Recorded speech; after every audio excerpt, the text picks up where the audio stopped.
Hello my dear अर्थ angels, happy morning. सध्या काय होतंय की बरेच जण काही प्रश्न मला विचारत आहेत की आम्ही लाईफमध्ये स्टक झालेले आहोत, कुठल्याही कामात यश मिळत नाही, निगेटिव्ह एनर्जी आमच्यावर इम्पॅक्ट आहे असं त्यांना वाटतंय. प्रयत्न करतायत, हार्डवर्क करतायत, प्रामाणिक आहे, पण समहाऊ लाईफमध्ये पुढे जाता येत नाही आणि सारखं डाऊन फील होतं, कुणीतरी मागे खेचतंय असं वाटतंय, निगेटिव्हिटी आहे असं वाटतंय. तर त्यांच्यासाठी एक खास मस्त मॅजिकल उपाय मी आज सांगते आहे. तुमच्यासमोर व्हिडिओमध्ये तुम्हाला जे काही दिसतं आहे तो आहे मॅजिक लॅम्प, एक जादुई चिराग. अल्लादीनचा जो दिवा होता तो कसा होता त्या पद्धतीने हा दिवा आहे. तुम्हाला व्हिडिओत जे काही दिसतं आहे तो आहे कपूर दिवा. हा दिवा कसा वापरायचा आणि कशासाठी वापरायचा बघूया. बघा, देवघरात तुम्ही जसा नंदादीप लावतात अगदी तसाच हा आहे. रोज तुम्ही दिव्याला जे तेल वापरतात ते तेल आहे आणि वात आहे. त्यानंतर ही एक अशी जाळी आहे. बघा, ही संपूर्ण पॅक आहे. ही जाळी आपल्याला यावर ठेवायची असते. ही जाळी ठेवल्याच्या नंतर वर्ण हे एक पात्र आहे. या पात्रामध्ये आपल्याला थोडंसं पाणी घ्यायचं आणि भीमसेन कापराची वडी घ्यायची. ठीक आहे. आणि हे दिवा आपल्याला पेटवायचा, प्रज्वलित करायचा. त्यानंतर ही जाळी यावर ठेवायची, वर्ण हे पात्र ज्यामध्ये पाणी आहे आणि हे झाकण.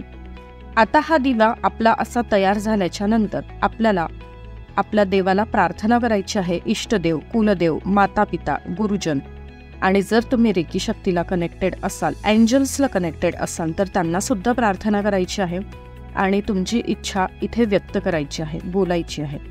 आता बघा, इच्छा बोलताना तुम्हाला काय म्हणायचं. तुम्ही जर रेकी केलेली असेल तर तुम्ही रेकीमध्ये हा टॉपिक शिकलेले आहात, संपूर्ण हिलिंग प्रोसेस तुम्हाला माहिती आहे.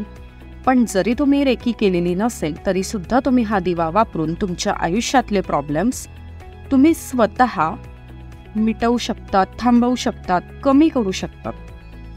आपल्याला काय बोलायचं आहे दिवा लावल्यानंतर, काय प्रार्थना करायची आहे की हे दिव्य ब्रह्मांडीय पॉझिटिव्ह शक्ती, हे इष्टदेव, कुलदेव, माता पिता, गुरुजन, स्वामी, तुम्ही ज्यांना कुणाला मानत असाल त्यांना आवाहन करायचं आणि म्हणायचं, माझं हे काम पूर्ण होण्यामध्ये ज्या काही निगेटिव्ह एनर्जीज आहेत, अडथळे आहेत, अडचणी आहेत, त्या या दिव्याच्या ज्योतीमध्ये जाऊन खाक झालेल्या आहेत.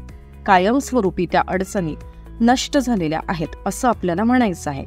फॉर एक्झाम्पल, तुमचा कुठला जागेचा व्यवहार असेल, कुठल्याही कारणाने कसलीही तुमची कोर्ट केस सुरू असेल, तुम्हाला घर घ्यायचंय पण यश येत नाहीये, गाडी घ्यायची यश मिळत नाहीये, तुम्हाला जॉब करायचा आहे यश मिळत नाहीये, तुमचं मुलामुलींचे लग्न आहेत तिथं यश मिळत नाही, त्यावेळेला तुम्ही हा दिवा वापरू शकतात.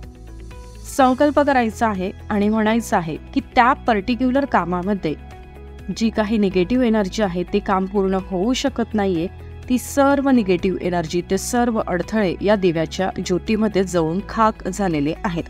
आता बघा, ज्या वेळेला तुम्ही हा दिवा सुरू करतात लावणं, तुमची इच्छा पूर्ण होईपर्यंत तुम्हाला हा दिवा लावायचा आहे.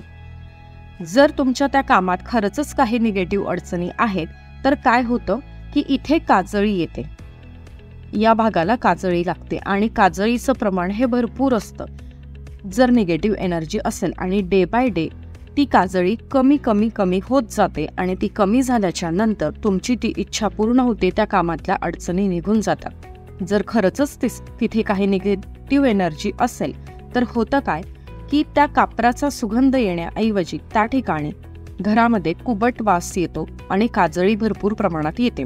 पण तुमच्या त्या कामातली निगेटिव्ह एनर्जी जशी जशी निघून जाते, या दिव्याच्या ज्योतीमध्ये जाऊन खाक होते, तसं तसं अतिशय सुंदर सुगंध त्या कापराचा घरात यायला लागतो आणि तुमची जी काही त्या कामाशी संबंधित निगेटिव्ह एनर्जी आहे, जी ते काम होऊ देत नाहीये, ती इच्छा पूर्ण होऊ देत नाही, अशा ज्या सगळ्या अडचणी आहेत त्या तुमच्या नष्ट होऊन कार्यसिद्धी होत असते. तर हा एक छान उपाय आहे. आपल्याकडे 8 बॅचेस रेकीच्या झालेल्या आहेत आणि इतरही अनेक, तुम्ही सबस्क्रायबरमध्ये किंवा कोणीही यूट्यूबला हा व्हिडिओ बघत असतील तर तुमची रेकी झालेली असेल तर तुम्ही हा उपाय केलेला असेलच. नसेल केला तर तुम्ही जरूर करा आणि ज्यांची रेकी झालेली नाही त्यांनी सुद्धा आपला ज्या देवतेवर विश्वास आहे, ज्या एनर्जीवर विश्वास आहे, त्यांना आवाहन करून हा दिवा जर वापरायला सुरुवात केली तर त्यांना नक्कीच छान रिझल्ट्स मिळतात. तुम्हाला हा दिवा तुमच्या आजूबाजूला कुठेही जिथे भांडे मिळतात असं जे दुकान असतं तिथे मिळू शकतो. ओके, ट्राय करा, नक्की मिळेल. अदरवाईज तुम्ही अमेझॉनवरून मागवू शकतात. पण अमेझॉनवरून मागवताना खात्री करा त्याचे फीचर्स किंवा रेटिंग्स बघा. इथे ओपन असलेला दिवा बऱ्याचदा मिळतो, तर तसा घेऊ नका. हा असा पूर्ण बंद दिवा घ्या. ठीक आहे, थँक्यू सो मच. अजून काही तुम्हाला अधिक माहिती हवी असेल, काही क्लिअर झालं नसेल तर तुम्ही कमेंटमध्ये किंवा पर्सनल नंबरवर प्रश्न विचारू शकतात. Thank you so much.